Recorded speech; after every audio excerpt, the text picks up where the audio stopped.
going to first see a demonstration which will prove that plants, they do respire. They take in oxygen and give carbon dioxide like the animals and other living organisms.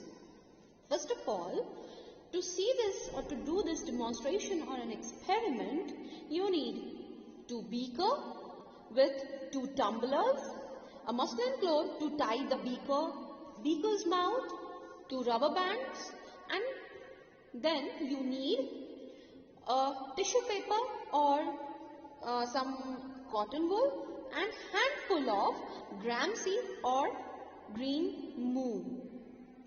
So what you have to do is you have to take the 2 beakers and you have to first keep the moist cotton or the moist tissue paper, whatever you are using, on the bottom of the beaker, and on that you have to place the tumbler with the lime water. Lime water usually is colorless or transparent, and around it you have to keep the handful of gram seed or green moon seeds. Okay, and then you have to tie the mouth of both the beakers tightly with the muslin cloth, and you have to put the rubber band on it. Okay, so then begins your observation. What you will observe after, first of all, you may keep it for 24 hours. Okay, and if not, then you can keep it for more than 24 hours, 30 hours or 32 hours. And I hope that is enough time to observe or to get the result.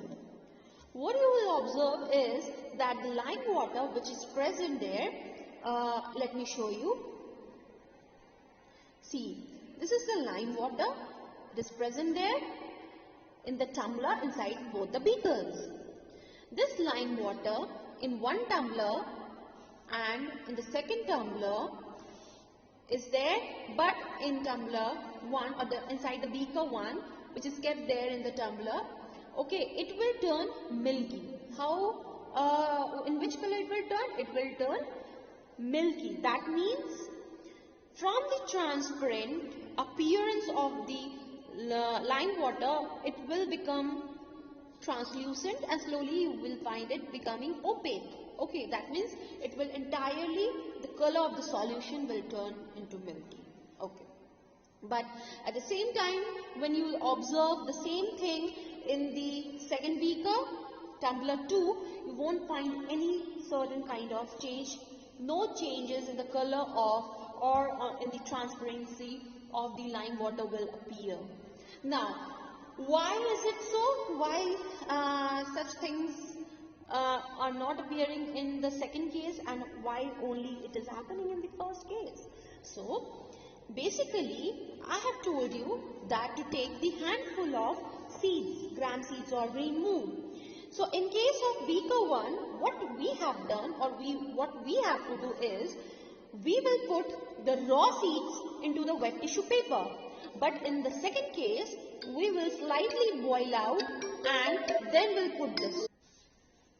So, when you boil the seed, in case 2, the seeds will die. That means the developing embryo inside the seed which is present, which remains alive during the raw condition, is dead now when you boil it in the water.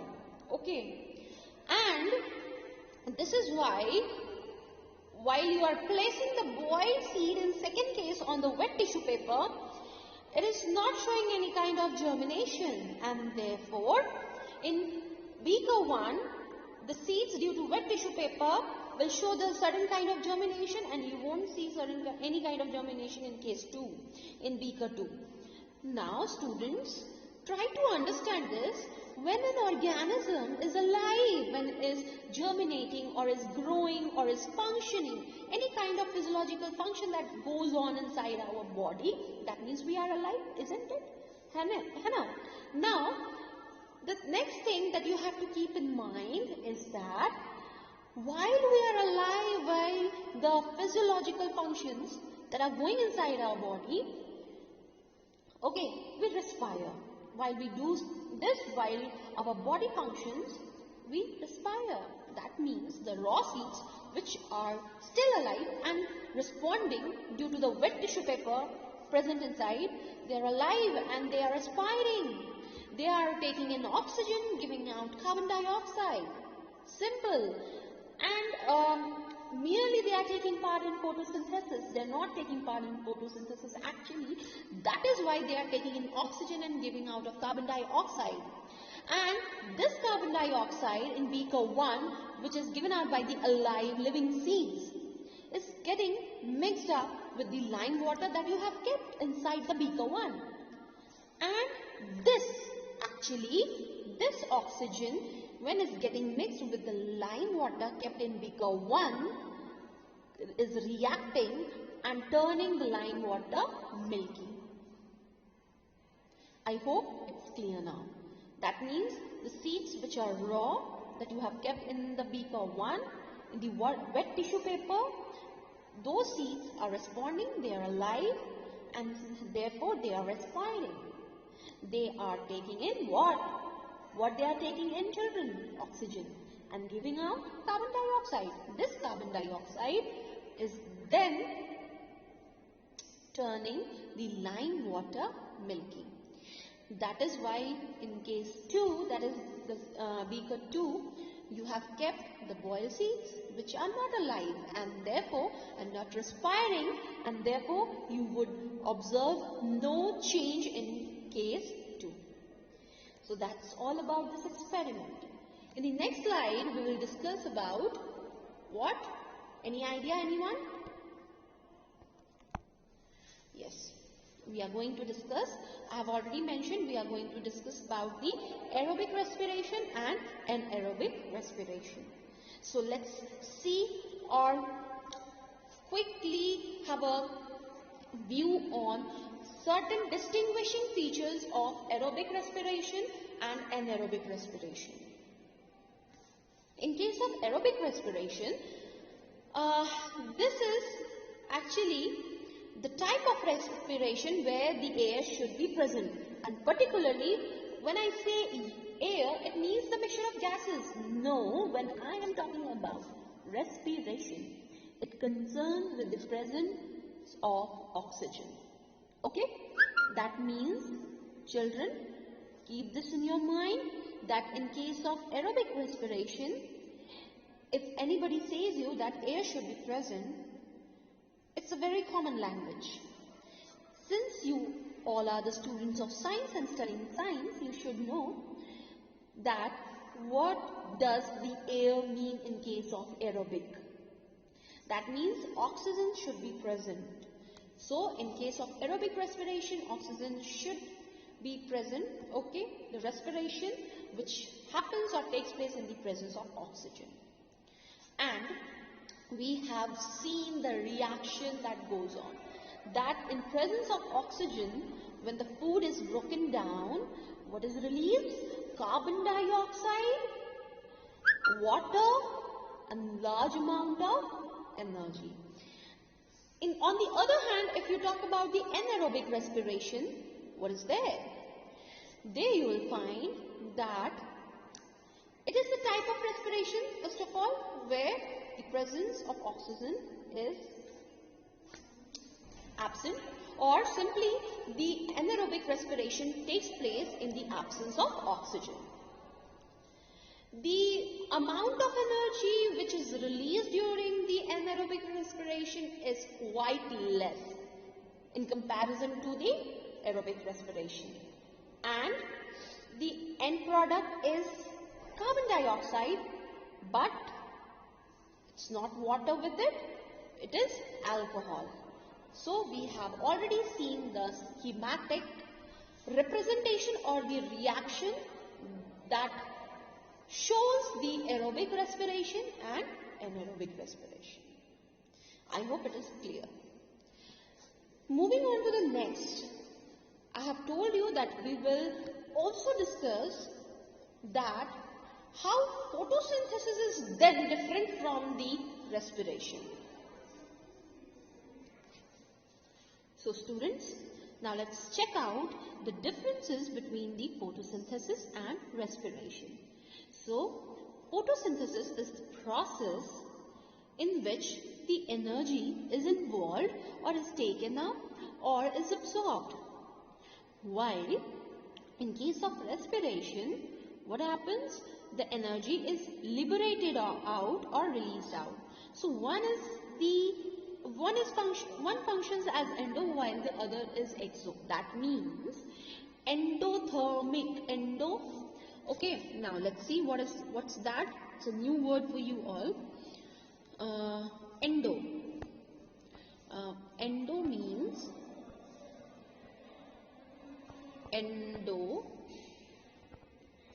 means that takes or absorbs. Okay, and exo means given out. Okay, and there are two terms. Which two terms are there? Endothermic and exothermic. I'm sorry, I have to erase it again. Endothermic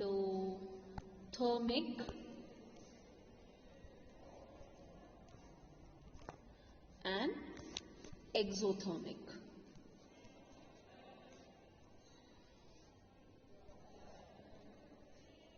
Where you know the meaning of endo and exo, and what does the meaning of therm? It means heat. Okay, so that means, can you tell me, student, what does that mean? It simply means that in case of photosynthesis, it is endothermic. That means leaves, they absorb the heat in order to make their food. But in case of respiration, since the food is only broken down, and why it is broken down?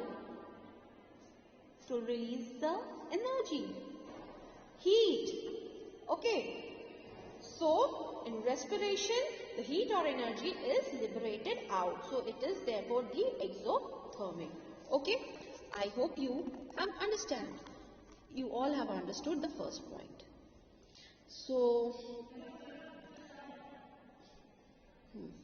let's come back to the slide again.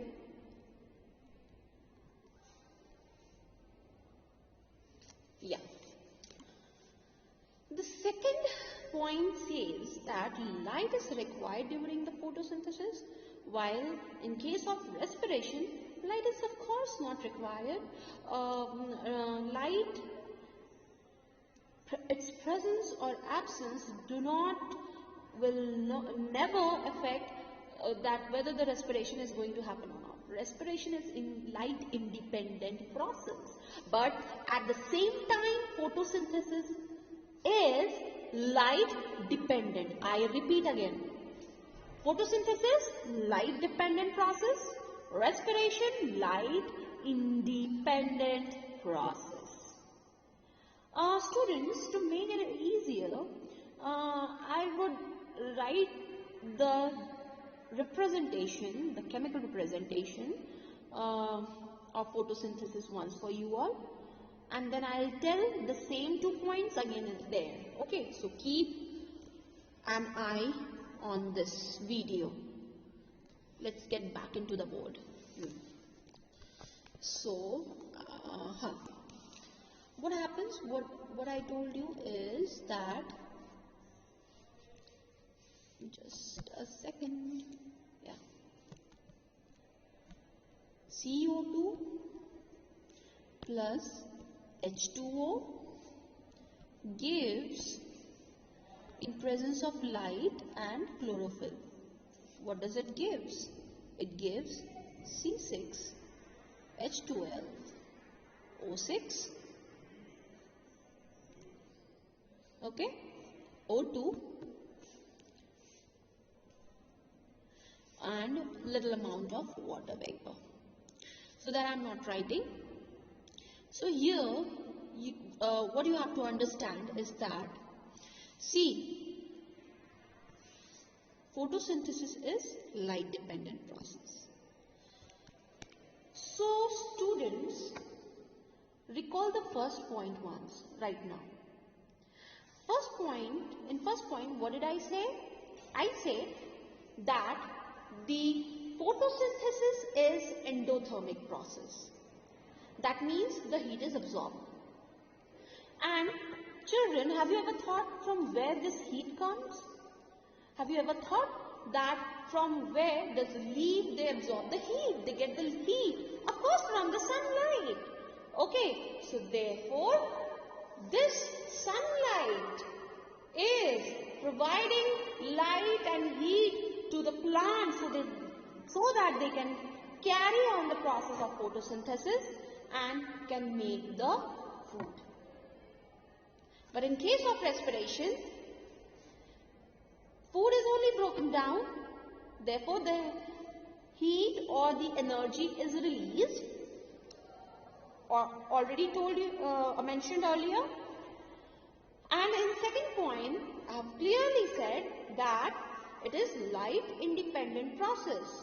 I repeat, respiration is the light independent process. So let's moving on to the next. I would keep this right now because again I have to show you something. Just recall once that first before recalling, you may see what are the products of photosynthesis. C6H12O6, what is this? This is glucose, and you are getting O2, that is oxygen. Okay, so the product of photosynthesis, the products of photosynthesis, what are they? It is glucose and oxygen. But at the same time, on other hand, if you talk about the respiration, in case of aerobic respiration, we know the products. What are they? It's carbon dioxide, energy, okay, and water, very less amount. And in case of anaerobic, it is carbon dioxide, very less energy, okay, and alcohol. So there are different products in case of respiration and photosynthesis. Now coming back to the slides, students, if you see the fourth point, you may correlate that only green leaves or the greeny part of the plant, those contain the chloroplast, can do the photosynthesis. But in case of respiration, all plant parts are involved in it, all the cells are involved in it.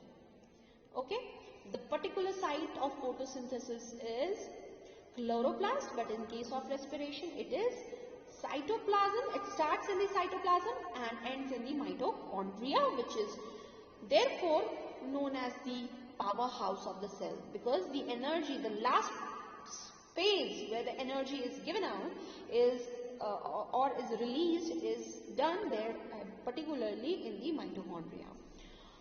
And the last is that occurs only during the daytime. What? Photosynthesis, of course. I've told you it's a light dependent process. Then how can it be at night? Simple. It won't take place at night. What? Photosynthesis is light dependent process, hence happens only during the day. But respiration happens 24/7. That means 24 hours